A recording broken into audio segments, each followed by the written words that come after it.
Well, hi everybody. This is kind of fun. So I'm started this new little what do we is vlog really a word? It feels like I was kind of have this impulse to say vlog instead of vlog, but I think vlog really is a word. So I'm starting this little vlog series called Thinking Out Loud. And the idea of thinking out loud is that I'm just going to be talking about arts and culture and film and literature and I mean just all kinds of good stuff.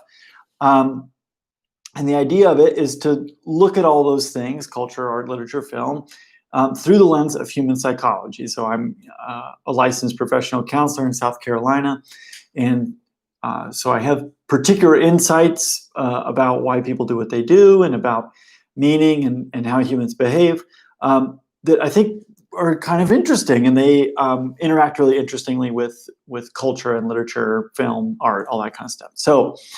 Um, so that's kind of the idea of this series. I have remarked to a bunch of my friends that one of the things I love to do is to think out loud. And so this isn't particularly scripted. I'm really kind of hoping not to have this be something highly scripted or planned out. I certainly have some structure. You'll feel that today, I think, but I don't I don't really know exactly everything that I'm going to say, and that's I think fun, and I hope it'll be fun for you guys as you're watching this. So here's what we're going to do today. We're going to talk about, I guess I'm going to think out loud a little bit about Indiana Jones and the Last Crusade, which I love this movie.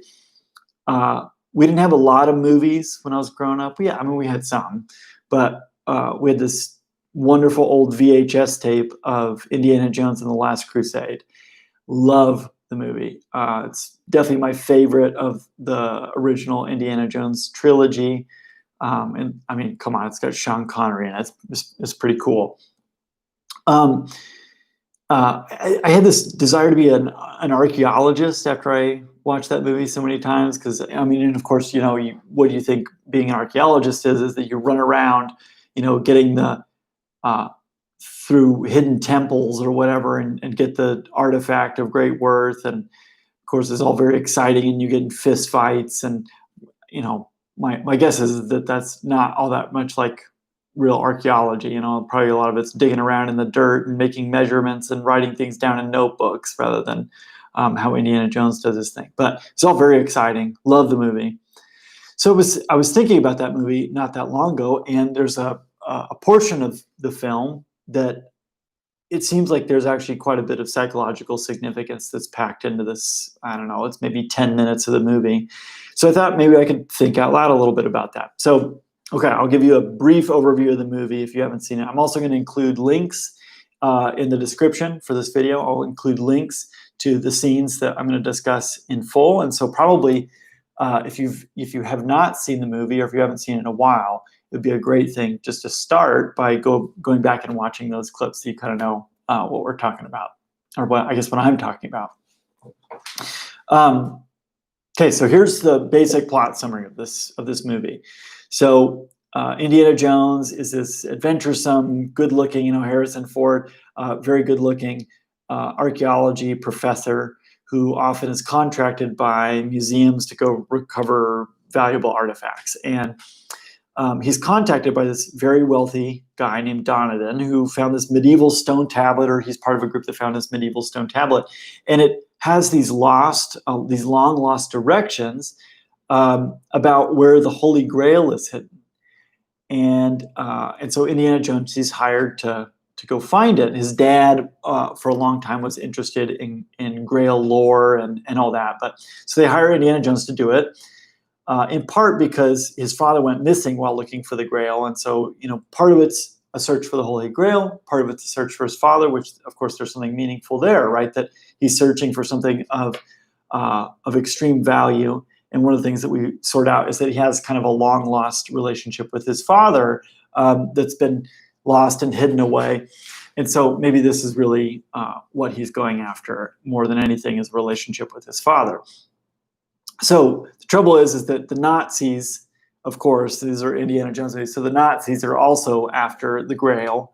And so there's this race that's going on, right? Who can find the Grail first? Because if you find the Grail, we don't want the Nazis to find the Grail, because if they do, then they're going to be granted eternal life and power to heal and all these things, and we don't want that. So then ensues a long assortment of intense action sequences. And as I was actually thinking about this movie, it's all these modes of transportation. So there's an exploding boat scene, there's motorcycles, there's planes, there's blimps, there's horses, there's tanks, all this thing. Okay, but so a bunch of action sequences happen, but basically what happens, they find out where the Grail is, and it's in this temple in this special canyon of the Crescent Moon. And so, okay, so Indiana Jones and his friends, his father included, they go into this temple where the Grail is. And the Nazis are already there, and they've got these mercenary soldiers who are trying to go through these kind of booby-trapped passageways, and they're not being very successful. In fact, several of them have died already, and how they die is that their heads are cut off, and so their heads are rolling, and quite literally, their heads are rolling. Now, they're caught, Indiana Jones and his friends and his father, they're caught, and they want to force Indiana Jones to go in and recover the Grail for them. But of course, he doesn't want to do that because he's seen a whole bunch of guys getting their heads chopped off. And so, he refused to do it. And so Donovan, it turns out he's a bad guy, spoiler alert, sorry. He shoots Indiana Jones's father in the stomach. And so Indiana Jones now has a choice. He can either refuse to recover the Grail for the Nazis, but his father's going to die. Or he can go recover the Grail, and that will be the one thing that would save his father. So again, we see kind of this melding of the Grail and his relationship with his father. They kind of blend and become one and the same, which that's pretty interesting. So he decides that he's going to do that. Now this is what brings us to the part of the story that's of interest for this, I guess, conversation with myself today. He has to go through these tests, and I think they in the movie they talk about it as 3 tests. Really, it's 4 tests that he has to go through, and we're just going to go through those one at a time and think about what it is that they mean on a psychological level. We can almost think of them as like mythical or archetypal stories where there's a lot of meaning that's written into them. So first test, okay, this is the thing that was chopping all the heads off for the mercenaries. It's this test called the breath of God. Okay, and what happens is you walk through this little tunnel, and then the breath of God is said to blow at you, and then only the penitent man will pass, is what the Grail lore has said, is that only the penitent man will pass. And so clearly these other guys were not penitent. So let's talk just for a second about the breath of God. So the breath of God in biblical literature is the thing that gives life to the physical manifestation of the body, right? So God, in the Genesis creation narrative, God makes Adam out of dust, but Adam really isn't alive until it is that God breathed life into Adam, right? And so there's this sense that the breath of God is the thing that can give life to that which does not have life. Really deeply powerful. And so it's transcendent, right? It's powerful. It is perfect. It is the source where we come from. And so what's happening, right, is that all of these mercenaries are going in, standing up straight and tall, given, very afraid, but standing up tall with a sword out in front of them. And the idea there, right, is that they feel that they are a match, or some version of a match, for that which gives life, that which brings life to things that are inanimate, that are lifeless. And as Indiana Jones goes through, right, what's happening is he is repeating to himself, only the penitent man will pass, only the penitent man will pass. And then it occurs to him that the penitent man is humble before God, and the penitent man kneels. And so he kneels and narrowly misses this blade that comes to chop his head off. And he stops the wheel that has this whole blade contraption going and cutting heads off. Now, here's the deal, right? What would we make of that? It's something along the lines of humility when confronted with the power of nature or the power of life. And I'm not trying to be irreligious or sacrilegious here, but saying perhaps not all of us come from a religious persuasion or a biblical persuasion. And so we could think of it this way, right? That when confronted with the transcendent, we better be humble. We better be humble about it. And that's what allows us to survive.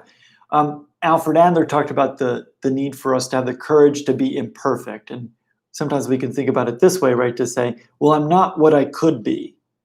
I'm not quite as transcendent as I could be. I'm not as powerful as I could be.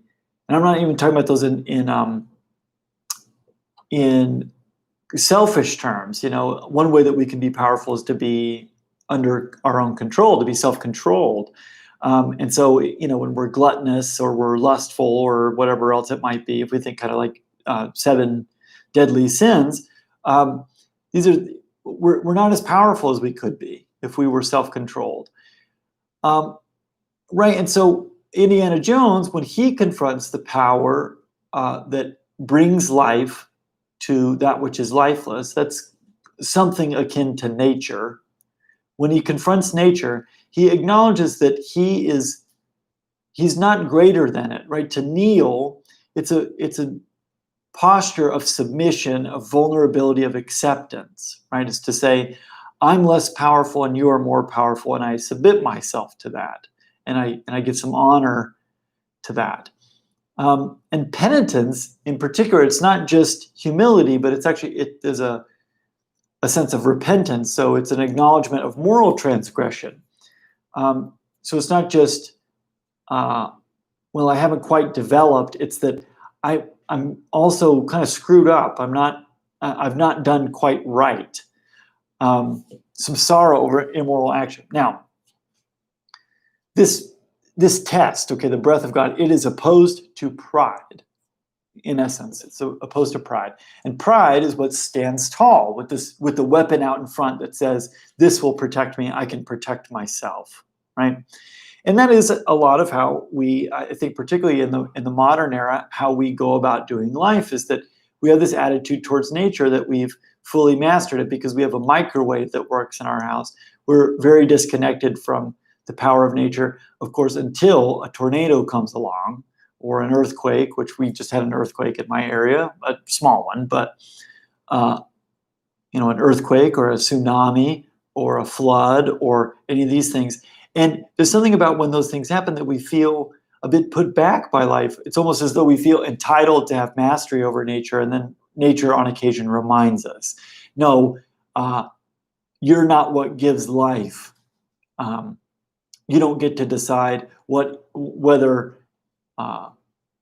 material objects have life or not. So something like that, right? We're quite prideful as modern people. We have this sense that we can do whatever we like, and that we can protect ourselves by just standing up tall and holding weapons of some kind. So let's just take a minute to think about the punishment that is exacted on those who are prideful, who encounter the breath of God. So when we encounter something that is transcendent, that has the power to give life and apparently also to take it away, what happens is that the head is separated from the body, right? The head gets chopped off, and that's meaningful, right? Because the head, we could think of that as representative of logic, of reason, of intellect. It's separated from our bodies, which we might be able to see as more emotive, certainly sensory, and more action, right? Like the body is what gives movement to intellect or to reason.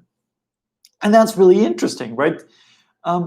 So when we're prideful, when we feel that we actually have, that we rule over nature, or that we are what is transcendent, and that there's nothing really greater than us, what happens is that our heads get disconnected from our bodies. Our intellect gets separated from our ability to act, to carry out what we know to be right. And that's very interesting, from a moral perspective. morality often, it has very little to do with knowing right and wrong. Sometimes it does. Sometimes we need to be educated about what's right and wrong. But an enormous number of people, I'd say the vast majority of immoral action that occurs is not because somebody is ignorant to what is moral, but it's something else. And I guess we could look at this story and say one of the things that this story is telling us is that one way that we could look at it is that we might know what is right, but our bodies don't carry it out, in part because we are prideful and because we think that we are the most transcendent thing in existence, and that there's nothing that might be more powerful than us or that could take our lives away from us. So there's something about that that's pretty meaningful. So we could sum it up this way. The psychological significance of this initial task is this. To act as though we are greater than nature or what is transcendent, or certainly in a religious perspective, to think that we're greater than God leads to a disconnect of reason and emotion, a disconnect of intellect and action, and to act in accordance with our imperfections, that's our courage to be imperfect, that actually keeps our mind and our bodies intact. It keeps them together so that, okay, maybe we're not perfect. Maybe we don't do everything that we should do, and maybe we don't do everything exactly like we should, but we're also in a penitent position, and that's what protects us from having our intellect and our reason separated from that which might give motion to it, which might give movement to our intellect and our knowledge of what's right and wrong and what's proper, and maybe even our own strength, right? It's one thing to know things, and it's another thing to have the strength to do what we know, to act in light of what we know. Just a simple example of this, right, is that I used to have terrible arachnophobia.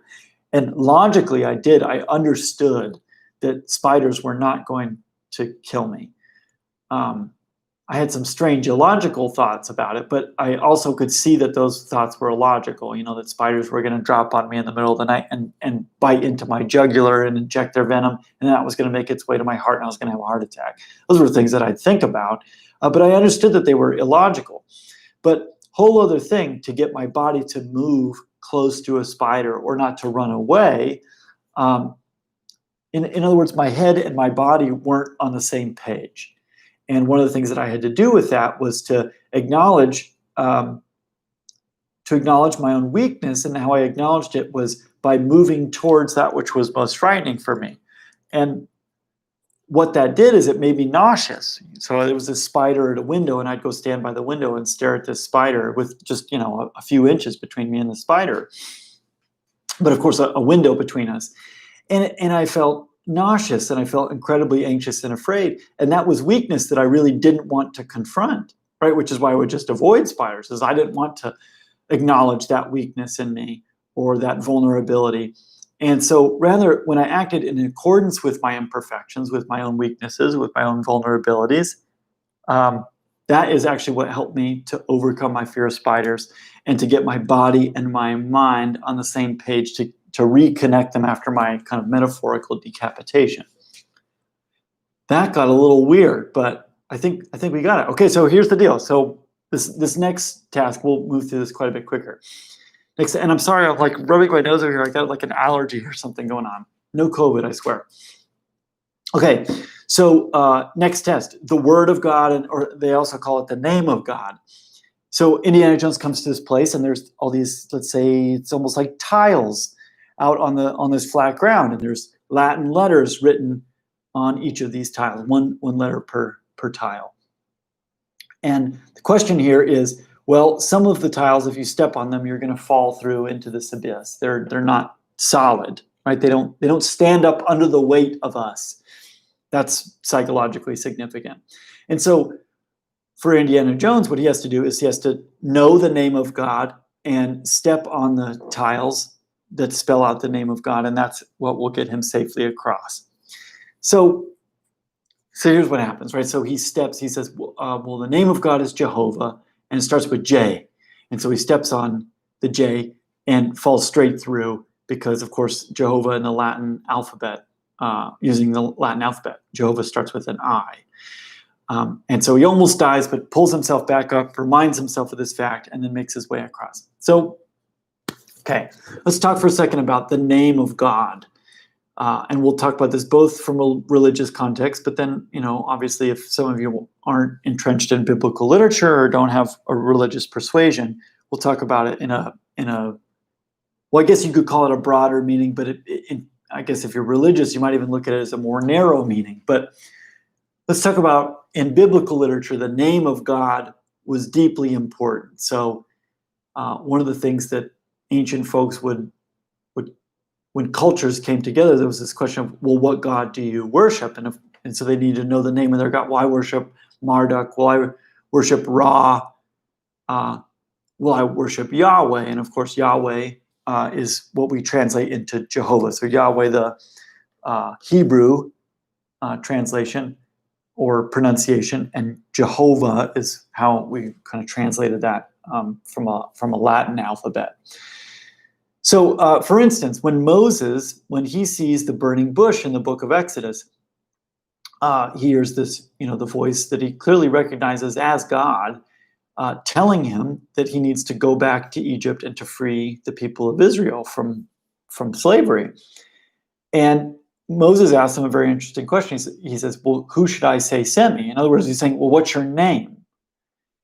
And God says, well, I am, which that's kind of how maybe in the English we would translate Yahweh. So there's something just deeply important about the name of God. And there's even a great power that's given to the name Yahweh or Jehovah. So for instance, when I don't know, I can't remember if this is something I learned in seminary or maybe this is one of these pop Christian culture things that gets repeated in sermons, and who knows if it's really true or not. But I think that it probably is true that when Hebrew scribes, when they were, copying scriptures by hand, that when it came time to write the word, to write the name of God, to write Yahweh, it was a whole host of rituals. And I'm thinking maybe that they had to wash their hands before and after. Perhaps they had to use a different quill or pen. And that if they messed it up, then they had to throw away the whole scroll. It was things like this. And I might not be perfectly accurate on that, but certainly there was an immense reverence that was given to the name of God. Now, okay, so let's talk about this from a psychological perspective. Why might that be important? Well, we could think of it this way, that what's being demanded by this test, right, the knowing the name of God, we have to, on some level, as linguistic creatures and human beings, we are incredibly linguistic creatures. It's something that, not to say that other animals don't communicate, and they actually communicate in ways that are far more complex, I think, than we usually give them credit. But we have an incredibly complex way of communicating with each other as human beings, as a species. And so one of the things that's kind of asked of us is that we need to find a way to articulate linguistically what is of ultimate importance and what it is that we worship. And okay, so that's a religious term, but let me religionize. That's not a word, but I think you guys understand what I'm saying.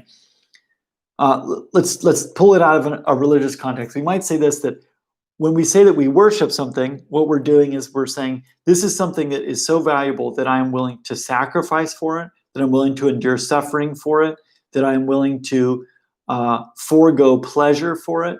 I'm willing to obey what it requires of me, things like this. So, for instance, if you worship money, one of the things that you'll probably do is spend an inordinate amount of time working or studying or, I don't know, planning a bank heist, or I guess it depends on how you go about making your money, but you're gonna sacrifice to it. If what you worship is money, you will absolutely sacrifice to money.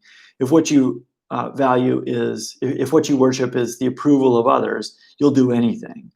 You'll endure all kinds of suffering and forego all kinds of pleasure and health in order to get some applause from others. But often what we do is that in the background, we have our God, but we're not able to articulate it linguistically, right? So when I work with clients and we find out that what it is that they really worship, what they're willing to sacrifice to is, let's say, perfectionism or comfort or whatever. If I were to sit down and say, well, what's most important to you? No one would say, well, being perfect or comfort. They're not quite able to articulate it symbolically using language. And that can be quite fatal. And I actually mean that pretty literally. It can be fatal. It can kill you. It can kill you in an ultimate sense, where, like, I mean, your body actually dies, as what happens in the case of suicide or addiction or some things like that. But also, I mean, it can kill you in other ways. I mean, it can kill relationships. You can kill a version of yourself. You can kill what you could be. These are all things that can die. And so there's a kind of fatal quality to not being able to articulate what it is that's ultimate to us, what we're willing to worship.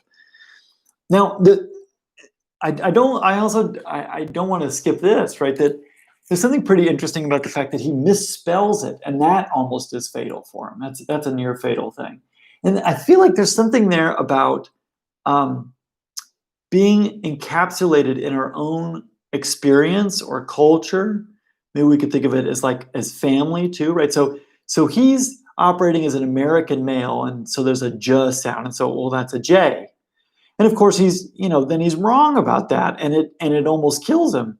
And by extension, it almost kills his father. Because if he dies, then he doesn't get the Grail, and if he doesn't get the Grail, then his dad dies. And so we could think of it this way, right? If the only way that I'm able to articulate what it is that is most important, that's most valuable, that's transcendent, that is worth worshiping or sacrificing for, if the only way that I can articulate that is, well, this is how I first imagine it to be, and that must be how it is, then we're going to make some pretty fatal errors. And I see this, that you come out of a, let's say, conservative Christian home, or let's say a very liberal agnostic home, or let's say a democratic home, or a conservative home, or a libertarian home, or something like this. Then what you do is that you're limited in your ability to really correctly articulate what is most meaningful and what's worth sacrificing for. It's all limited because you're just so caught up in, well, this is my experience, and that's all that there is. And so, of course, when he comes back out, he thinks back on learning, and, oh, that's a different language. This is Latin. This is not American English. This is Latin that we're talking about. And so Jehovah starts with an I, and that's what provides him some safety. Is he's able to kind of get out of his own cultural experience, and we might also think about it that as just individual experience, private experience of the world. So to wrap it up, psychological significance. We must be able to identify and articulate linguistically what is transcendent and ultimate. To not know the name of God is fatal. To not know the name of your respective God, whether that's perfectionism or money or comfort or approval or being the smartest guy in the room or smartest girl in the room, whatever it might be, that's fatal. And to assume that our first instincts about what is transcendent are correct, to have this idea, yeah, this is what makes sense to me, and so that must be how it is, without considering our biases, that also can be at least near fatal and maybe fatal. But to know the name of God, and we could put it this way, to know the name of our God, to know the name of what it is that we most want to worship, and to connect that to a larger historical cultural context, right, that transcends our personal experience, that's what protects us from falling. That's what protects us from falling down in the abyss and dying. So let's say in a clinical example, one of the things that I do is I work a lot with clients on these things called fictional finalisms, and we'll talk about this more with another one of the tests from the film. Fictional finalisms are these things that it's almost as though you could say, well, this is what life means. And most of the time when we talk about the meaning of life, we give aspirational answers to that question. What does life mean? We say, well, it's about family and relationships, or perhaps if we're religious, well, it's about what's a Westminster Catechism? The chief end of man is to to glorify God and enjoy him forever. Okay, now don't hear me having a beef with that. Okay, I'm not arguing with those things by any means. I love family and relationships, and as a Christian, I affirm the catechism, but they're aspirational, and it's proper that they're aspirational. But if we were more honest about just on a day-to-day level what's true, this is how we probably answer questions: is, well, life means get the applause of others. Life means don't upset people. Life means don't ever make mistakes, or if you do, hide them well. Those are the things that we set as ultimate, right? But as long as we're unaware of that, we're really not able to articulate it. We go about doing life and we think to ourselves, well, why am I doing all these strange things? I keep saying that, well, life is about family and relationships, but I can't keep any friendships. The slightest inconvenience that somebody causes me, I just broom them. I get so angry and I get hateful and I do mean things and it ruins all my relationships. I must be so crazy. But if we were just to slow down and to say, well, actually, if we were to look at you honestly, what's going on is that you say life is about being comfortable and about not upsetting anybody. And in that case, it makes an incredible amount of sense that you behave the way that you do, because the moment that somebody gets upset, you feel like a failure and you want to defend yourself against feeling like a failure. So you get defensive. And then, of course, that develops into becoming angry. And nobody likes to be around somebody who has a sense of entitlement to their applause. Like that's not a fun person to be around. And so generally you're not going to do very well with family or with relationships if what life is about is comfort. But when we're able to articulate that linguistically, perhaps, and I see this happen all the time in therapy. This is in large part what we're trying to do in therapy, is to articulate what is your fictional finalism? What is it that life means to you? Honestly, not aspirationally, but honestly. One of the things that then happens is that you can look at it and say, well, that's not quite right. It's almost, oh, that's not how you spell Jehovah. That's not how you spell Jehovah. And so you can climb out and then you try again. You say, well, actually, this seems like a better way to go. Okay, so I think we covered that fairly well. Okay, third test here, the path of God. So Indiana Jones, he walks down this really narrow corridor. There's this mouth of this lion here, right? And the mouth of the lion, right? It's all at once representing something majestic, but also quite dangerous, right? And so it's this symbol of a predator that sits right there. So and so it's like, this is what you have to get away from, Indiana. You see, you can't stay by the mouth of the lion. You've got to move away from that. But then he steps a little bit further out, and there's this huge abyss, and he can see a passageway on the other side, straight across. But it's this thing of like, well, I can't make that jump. But here's the thing: the mouth of the lion is there, right? The mouth of the predator is there, waiting to eat him. I am speaking metaphorically, of course. It's waiting there to eat him, and so he has to sort out what he's going to do. And so what he does is that he calms himself down, and what he decides to do is to step out in faith and trust that although he cannot see anything below his feet, that there's something there that will catch him and allow him to cross over to the other door. So this is meaningful on a few different things. Now, human beings, we're essentially, well, before I go on, let me explain what happens. So he does this. He steps out, and sure enough, his foot lands on solid ground, and so he's able to walk across toward this other door. And then, and we'll talk about why this might be meaningful. Then he kneels down and he grabs some gravel. He looks back and he tosses it out, and the gravel spreads out on top of this thing, and that makes it so you can see that there is in fact a path there. There's a stone path. Okay, now let's talk about paths. Human beings are essentially travelers. Okay, if you believe anthropologists, and I do, maybe you don't, and that's okay. But if you believe anthropologists, human beings evolved in the Horn of Africa, and then in an incredibly short period of time, when if we're speaking in evolutionary terms, or in the terms of global history, uh, in an incredibly small period of time, human beings move all over the globe, even to places that are like pretty tough to access, like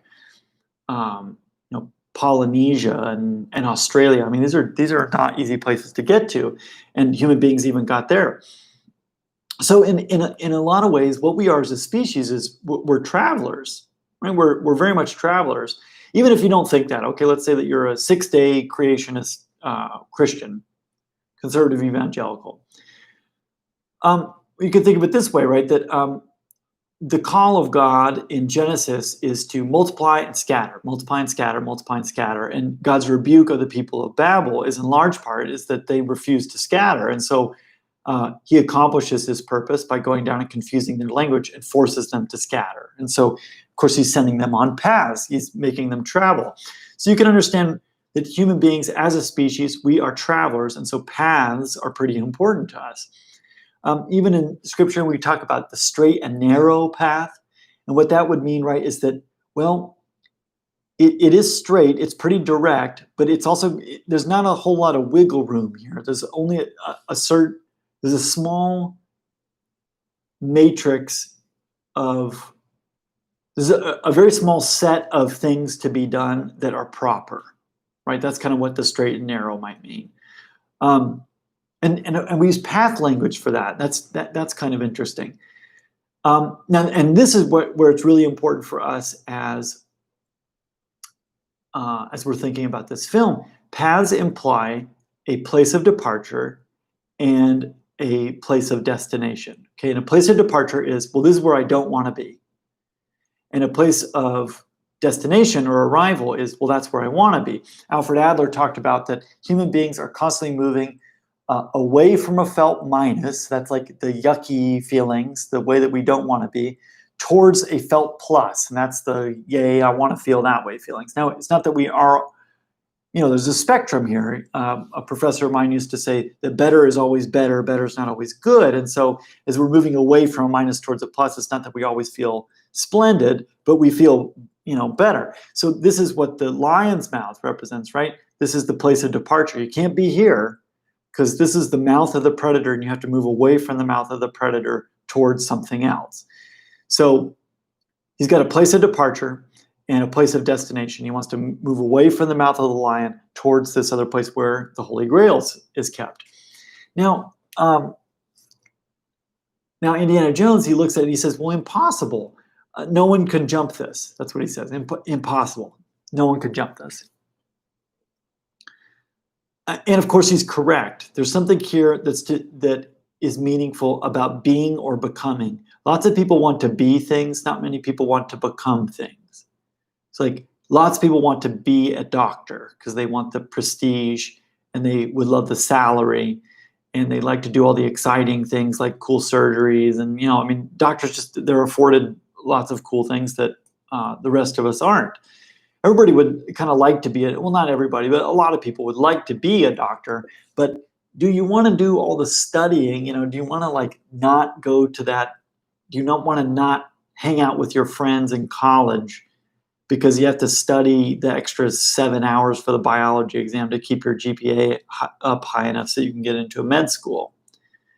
Well, no, right? We kind of joke about organic chemistry as like the weed out thing, right? And so everybody wants to be a doctor, but part of what it means to become a doctor is that you take organic chemistry and you do well in it. And so people drop like flies, and so you don't do it. And of course, this is not even to mention the rigors of med school, right? That my brother-in-law is in med school right now, and it's no piece of cake doing all that. And so he's in the process of becoming. Everybody would like to be things, but not all that many people would like to become things. And so what Indiana Jones is observing, right, is, well, I can't get there in one leap. What the heck? Wouldn't that be nice if I could just, jump it and I could be over there? But what is asked of him is that he has to become someone who is over there, step by step, progressively. And that feels pretty meaningful. So then what he has to do is that he has to act, although he can't see that there is a path, that there's anything solid to hold him up, he has to act as if there is something there. So he sticks out his foot and he puts his weight down, and of course then his foot lands. And this is a meaningful concept. Alfred Adler talked about the power of acting as if. Sometimes I put it to my clients this way, that it is actually more effective, quite frequently, to act our way to a feeling than to feel our way to an action. And often it's something that I have to personally disabuse myself of this, and I disabuse my clients of this idea that we have to feel like doing something before we do it. That's not true at all. And this is a moment in film that is depicting this, right? Is that the only way that he can know, intellect, that there is something there to hold him up is to have his body feel it, to have his body move before his intellect says, yes, this is what it is. So this is, in a way, it's kind of a flip of the first test, right? The first test says, you can't rely too much on your intellect or your body is going to get disconnected, right? And so what you have to do is actually get your intellect in a certain position where you say, well, I'm not what I could be. I need to be humble. I need to be penitent. And then my mind will cause my body to take on a certain posture and to get down. Well, it's reversed here. The body is actually asking the intellect to get into a certain posture. So the body moves and then the mind ascends. The mind agrees with the body after the body's moved, not before. And that is often how we go about doing things. So sometimes people will say, oh, I couldn't get out of bed, I was depressed.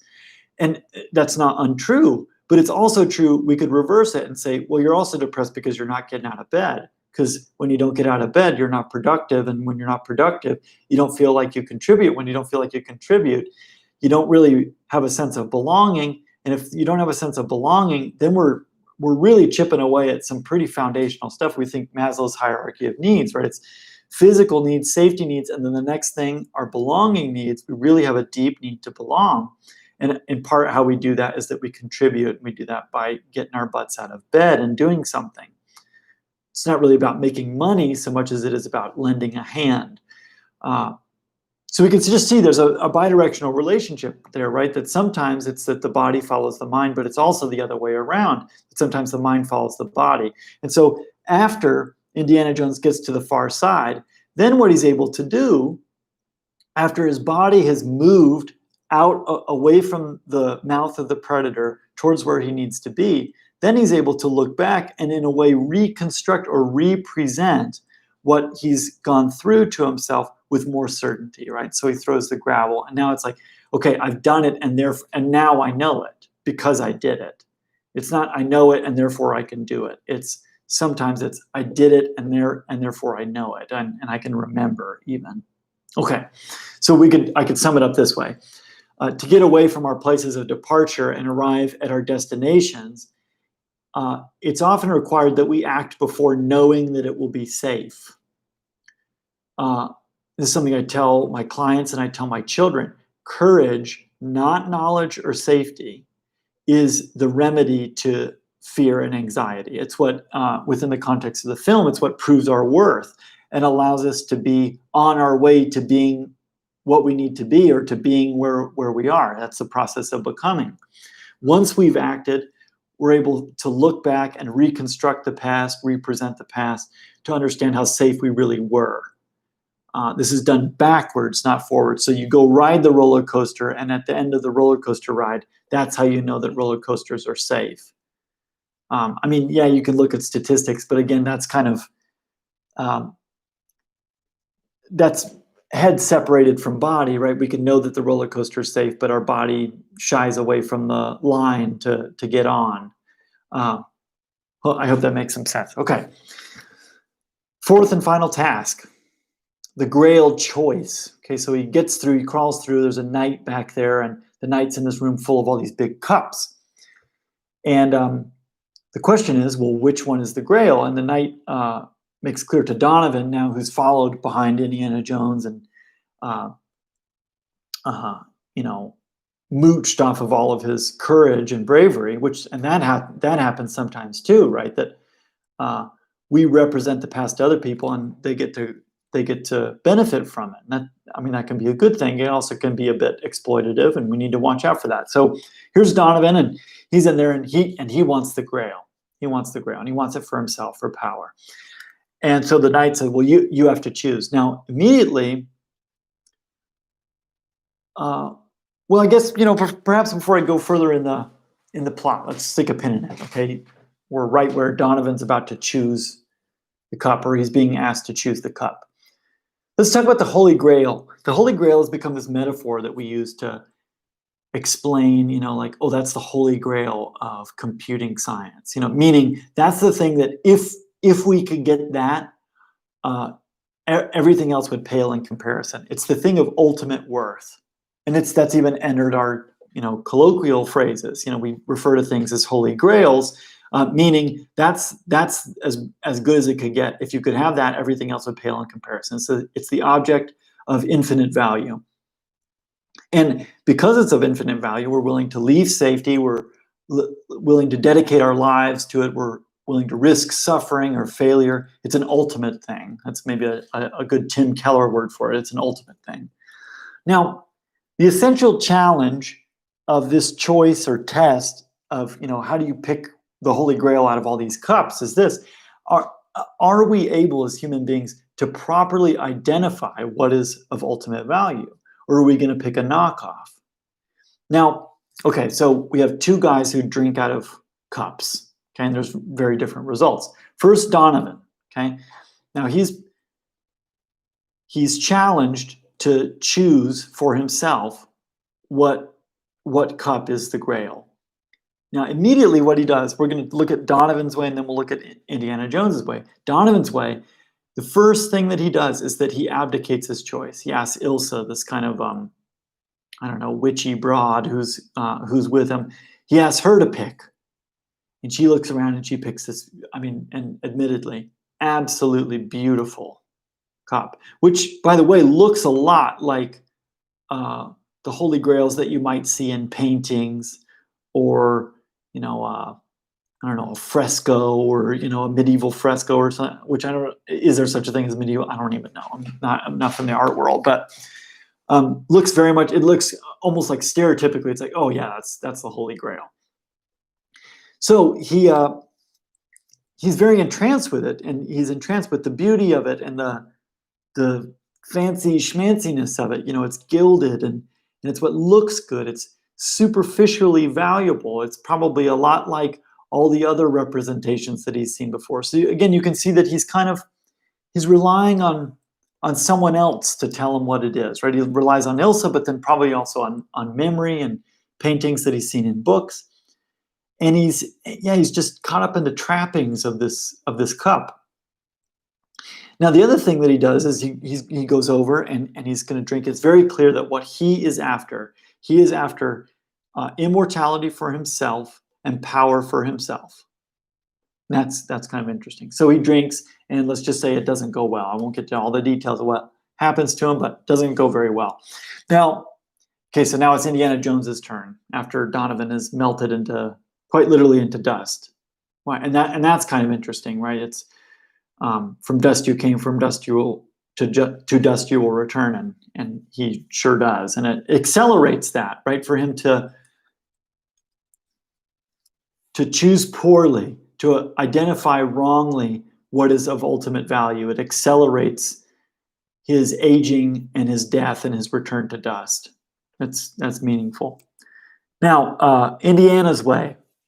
He starts looking around for a cup. For one, he doesn't abdicate choice, right? He doesn't give Ilsa another chance to pick or anything. He sees it. It's his responsibility to choose.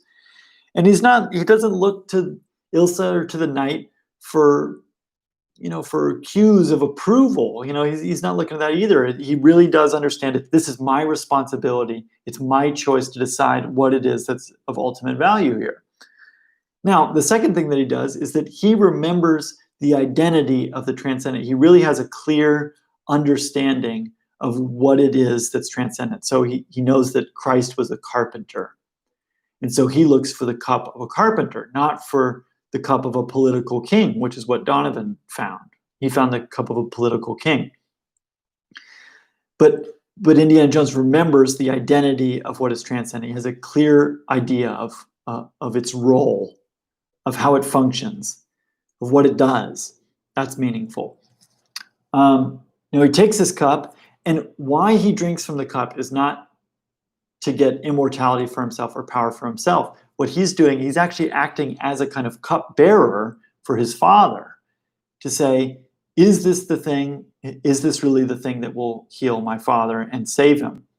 And of course, again, by extension, you see what will save my relationship with my father. And there's some meaning there, right? It's also how do we reconcile with our past? How do we reconcile where we came from, flawed as it is?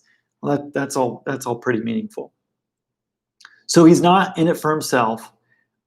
He's testing it out, not for himself, but for other people. That echoes Adler's idea of Gemeinschaftsgefühl, which is this German term meaning like community feeling or communal feeling, meaning that we have this clear sense, and it's an emotional sense, that the well-being of others is inextricably tied to our own well-being. A concern for the group, we could call it, or for the community. And that's very much what he's doing, right? He's putting himself, after watching another guy melt away, he's putting himself at pretty intense risk, but he's doing it in order to be of help to somebody else, not to claim the object for himself. Okay, so remember I had mentioned fictional finalisms, those things that we kind of set our eyes on or we set our lives on. It's a direction, a telos, that's a Greek word meaning like an endpoint or a goal, a target. And a fictional finalism is this thing. It's fictional in the sense that we invent it for ourselves, and it's a finalism in the sense that, yeah, okay, that's our target, that's our goal. And in large part what that is, right, is it's our way of saying this is what's of ultimate value. So if my fictional finalism goes something like this and it says, well, life is about getting the approval of others. Well, what's of my holy grail is the approval of others. And that's what I'm willing to sacrifice for, and it's what I'm willing to suffer for, and it's what I'm willing to forego pleasure for, is to have the approval of others. Now, the trouble is, right, that often we're mistaken about what's ultimate, right? I mean, you get the approval of others, and it's kind of satisfying, maybe a little bit, but it's really not quite worth it. It's not quite worth what we give up to get it. And so it's dissatisfying, but also it's also the thing that will kill us over time. I mean, you'll do all kinds of things that you're not supposed to do in order to get the approval of others, but you also not do a bunch of things that you should do because you want the approval of others, and that will slowly kill you. And really, actually, and probably not all that slowly. In fact, it's going to accelerate you dying in the same way that Donovan's aging process and dying process was accelerated by him setting his eyes, misidentifying what was most meaningful and what was transcendent, what was ultimate. Sir Richard Livingstone, it was like a educational guy. He put it this way, and I might not nail this quote. I think I've got it though. He said,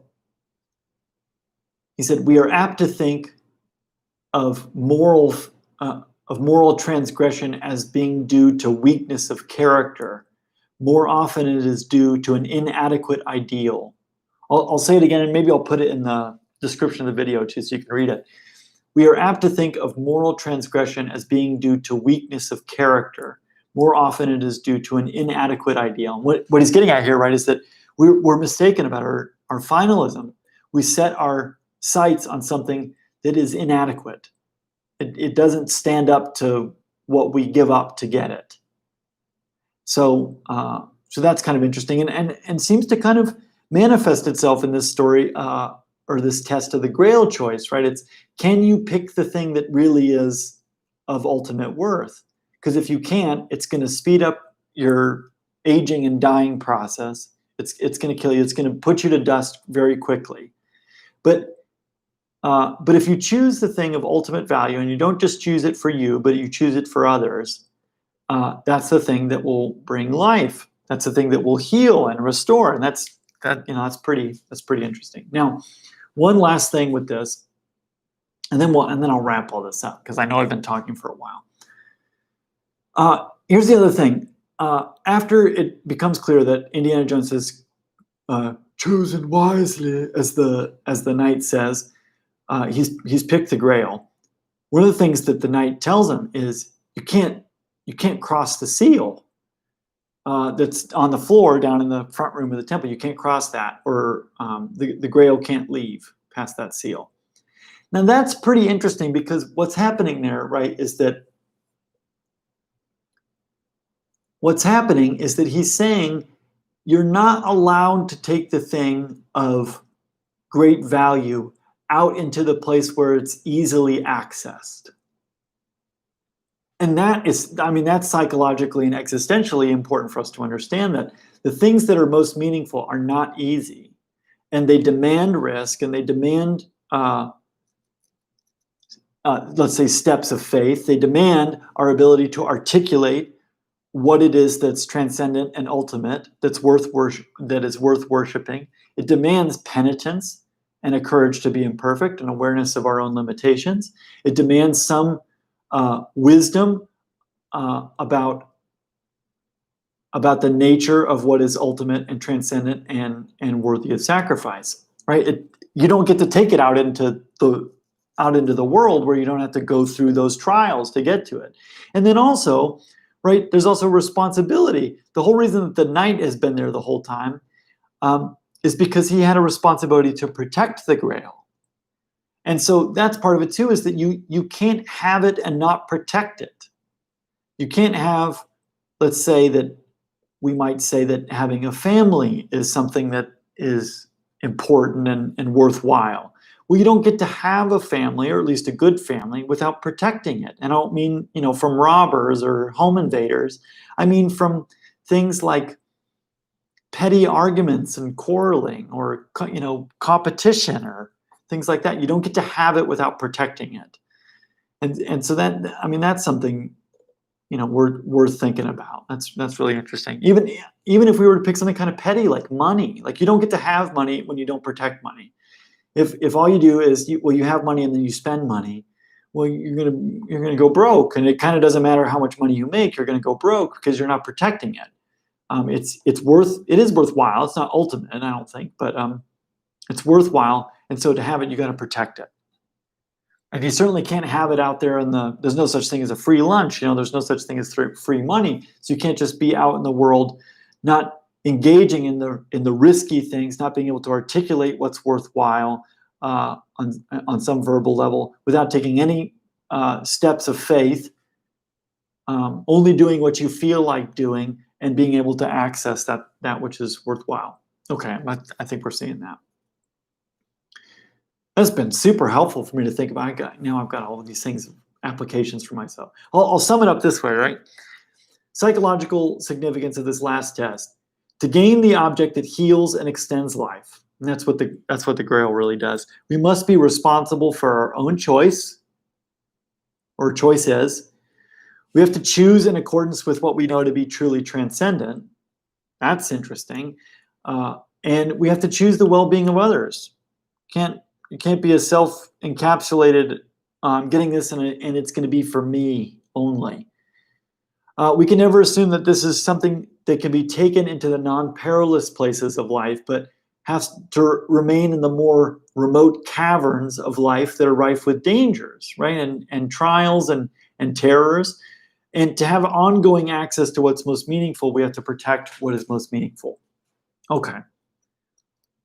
Now, one final observation here. So this kind of dramatic scene at the end where Ilsa tries to cross the seal with the Grail, and the ground opens up and swallows her up, right? And that's kind of interesting, because if you try and break the rules of how ultimate things work, the earth will swallow you up. And that's what the grave does. The grave swallows you up, you die, and then they stick you in the ground, they cover you up. So the earth has swallowed you. That's a fatal mistake. And then the Grail, it falls too, right? And so what is meaningful becomes it is also at risk of being lost. And so Indiana, he's trying to grab it, and his father tells him to let it go. And what he's inviting him to see, right, is that the Grail as an object, it's important, but the main thing within the context of the story is that it saved his father. And so now he gets to have this relationship with his father, and that's been kind of a theme through the whole movie is, how do we recover a relationship that we've lost? And they've recovered it, right? And in part because Indiana, at great risk to his own life, saved his father. And that has not only restored his father's body, but it's restored the relationship. And that really maybe is the ultimate thing within the context of the movie. He's saying, it's just a thing. It's not worth dying over. But the relationship is, right? Because that's what we just saw. Is we saw Indiana Jones act as if it's worth dying to try and save the relationship with his father. And so he consents. He gives his father his other hand, pulls him up, and then they quite literally ride off into the sunset. So there's something significant about that too, right? That sometimes what we see is the object that holds. We identify an object as being the thing that is most meaningful when it's actually the emergent properties of the object that are most meaningful. So, for instance, money. It's not unimportant to have money, right? I mean, but why is it important to have money? It's not just for to have certain numbers on your bank statement. It's that to have money is what affords us to have a roof over our head or to put food on our table. So that's our survival. But it's also the thing that might empower us to be helpful to others and to be, to better our community. And in that sense, money is, immensely meaningful. But it's not like the dollar. The dollar bill, it represents something else that's meaningful. In the same way that the Grail, what happened is that to have the Grail, the emergent property of Indiana Jones having the Grail, was that he was able to save his father, so that there was a relationship to be had. And of course, the father that represents some authority, our source, where we come from, our history, culture, all those kinds of things. Those are maybe what we might be able to identify with a father figure. That's all, and that's all pretty interesting to restore our relationship to where we come from, our past, certainly to family. Father would represent family. Those are all things that are. We could think of it this way, right? That whatever we set our sights on, maybe one of the things that is important about what we set our sights on is that it empowers us to reconcile ourselves with our past, with our family, with those that we're in relationship with.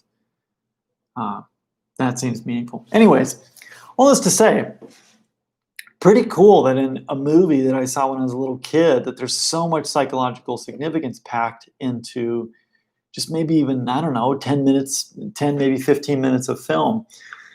This is the kind of thing that I'm going to do. Hopefully these will be shorter in the future. This is kind of a longer discussion with myself, but hopefully they'll be a little bit shorter. I'm hoping to shoot for, 20 to 30 minutes, something like that. If you guys have suggestions of things, you say, hey, this story is interesting to me. You could always give me suggestions and I'll think out loud about it. So thank you so much for joining Thinking Out Loud. This feels so silly calling it an episode. I feel like I don't feel like it. I am. I'm just talking at my dining room table into my computer screen, which that feels maybe a little bit strange or lame. But it's been fun. I feel like I advanced some of my own thinking, and it's always fun to share thoughts. I think that's actually how I end up advancing thinking, is by sharing.